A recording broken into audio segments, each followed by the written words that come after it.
Okay, now we're going to isolate a few of the items just so it renders a little bit faster. So let's turn on overlays, click on Suzanne, and then we'll click on the sand. So shift click on the sand, and then we'll press / to go into isolation mode. Okay, and we'll click on the sand just so we've got that material over here. I'm going to temporarily disconnect the principles so we can work a little bit faster. And let's create this caustic. So Shift A, S, and then Voronoi. And we're going to connect the distance to the surface. I'm going to give it some coordinates, so Control T, and then change this to object. And you can see now we're getting the Voronoi effect. Let's invert this so that it's a bit easier to see. So Shift A, S, color ramp. We'll plug that in there. I'm going to swap these two over. So bring the black to the right a little bit and the white to the left. I'm going to change it to distance to edge.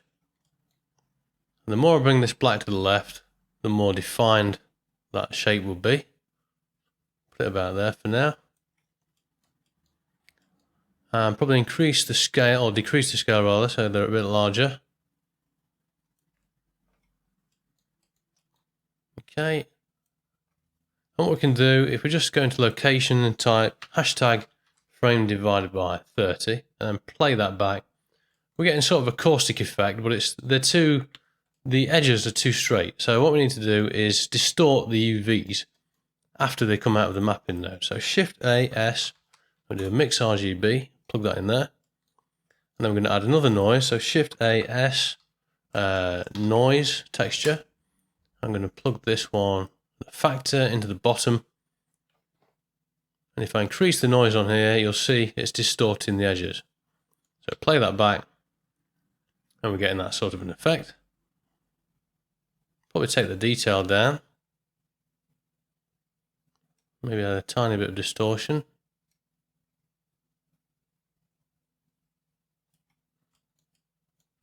Something like that.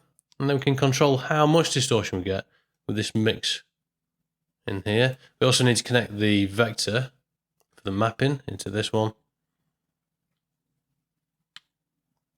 That's too high now, so let's turn that scale down on the noise texture. So somewhere like that. And we need to probably control both of these scales together now so that we can keep the same relationship between the two noises. And to do this, what I'm going to do, I'm going to select all of these, Control G to make a group, and now we've got a group input. So for the group input, I'm going to connect it to this scale, and that was on 1.5. Let's just delete that. So we've got 1.5 for the scale there. I'm going to plug this one in here. I'm going to put a multiply node in. So Shift A, S, and then math. Put that there. Choose multiply. And then we're going to change this to 1.5. And we'll copy these two. Shift D and bring these across. Let's just move these across a little bit.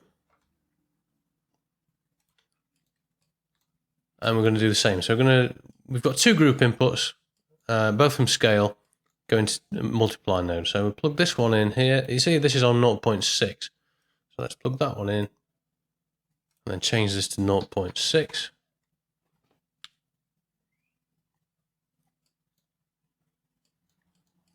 And then we can just adjust these now until they look about right.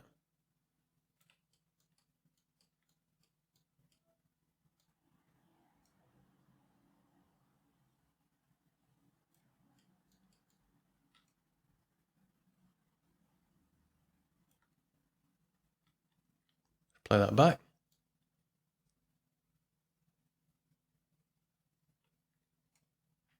And at this point it's trial and error. But now if I come outside of here, I can change this scale and it will change it all. So it'll keep that same relationship. So somewhere about there looks pretty good. It's a bit too fast though. So what I'm going to do is go back inside the group, and at the moment the speed is being controlled by this Z. I want to control the speed on the outside of the group.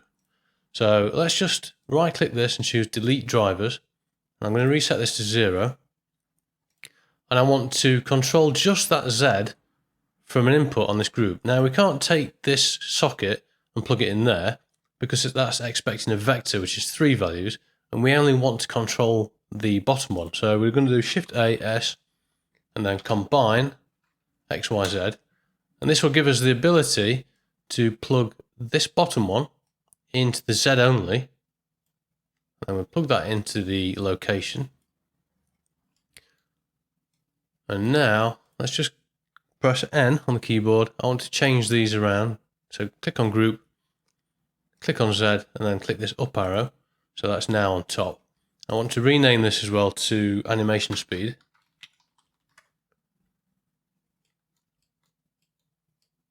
And I want to animate whatever's coming in there. So Shift A, S, and we choose another math node and plug this in here.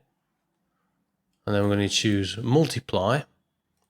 So whatever comes in, we're going to multiply it by hashtag frame divided by maybe 30, or maybe let's go with 60.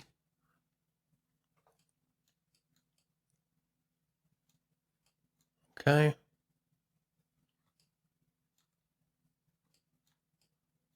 That should be animated now. Let's just stop that and play it back. The reason is we need to go click on the group, go press tab. The reason it's not moving is because we need to give this a value here. So let's play it back and just move this now, and then we can control the speed of those caustics.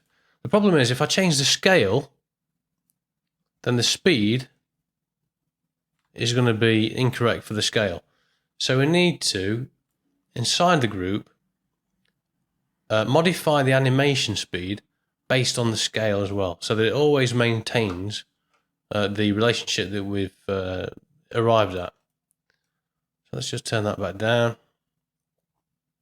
maybe about there. We'll go in here. So this speed, as I say, we need to modify based on the scale as well as the animation speed. So to do that, Shift A, S, and then mix again. Oh, sorry, math. Shift A, S, and then math.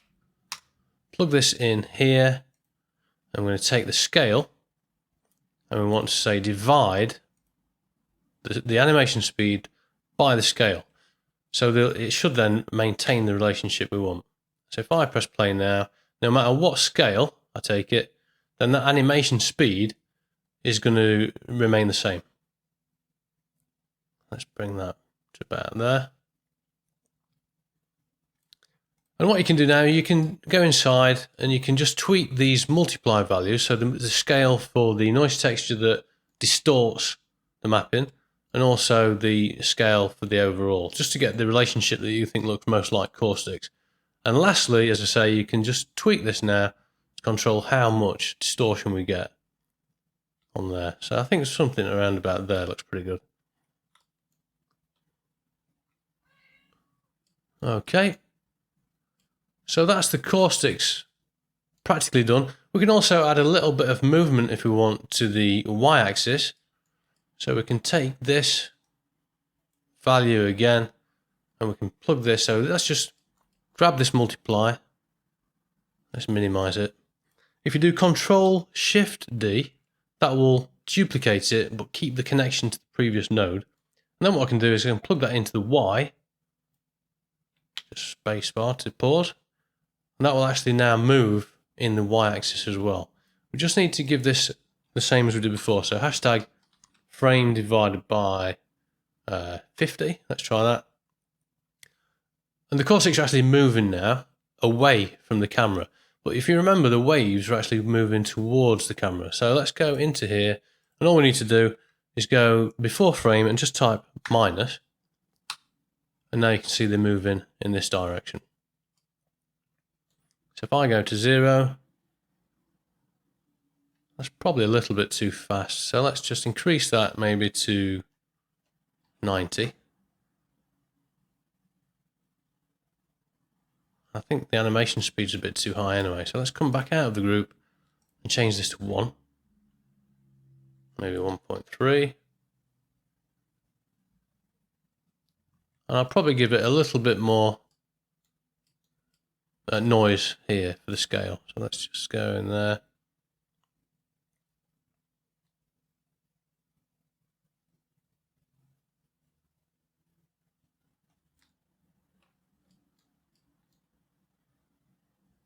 I'm not sure I like the Y axis being animated that much, so let's just go and change this to maybe 180.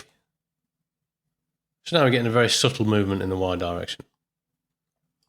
If you wanted to make this less crisp, all you do is go over here to the colour ramp, and then we can just change that, drag that, and it'll change size. I'm going to keep it quite low, maybe about there.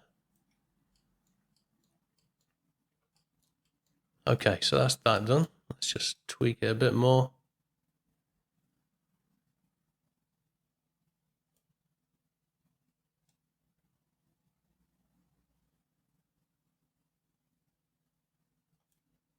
Yeah, pretty happy with that.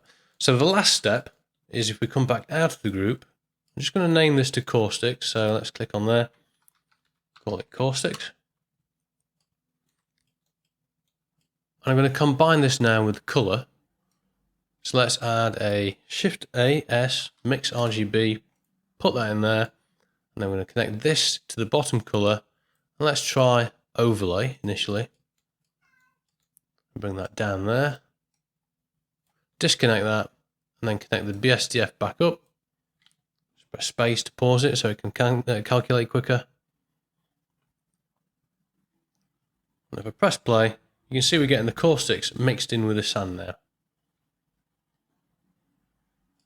Alright, let's bring that down. Alright, so the next step then with the Caustics is to apply them to Suzanne. Same principle, we'll click on Suzanne and we'll do Shift A, S, just type Caustics. That'll bring in the group. And Shift A, S, Mix RGB. I'm going to choose Add. And then we'll hover the mouse over the base color, press Ctrl C to copy that, and then Ctrl V over the top. Plug the color from the Caustics into the bottom, and then plug this into the base color.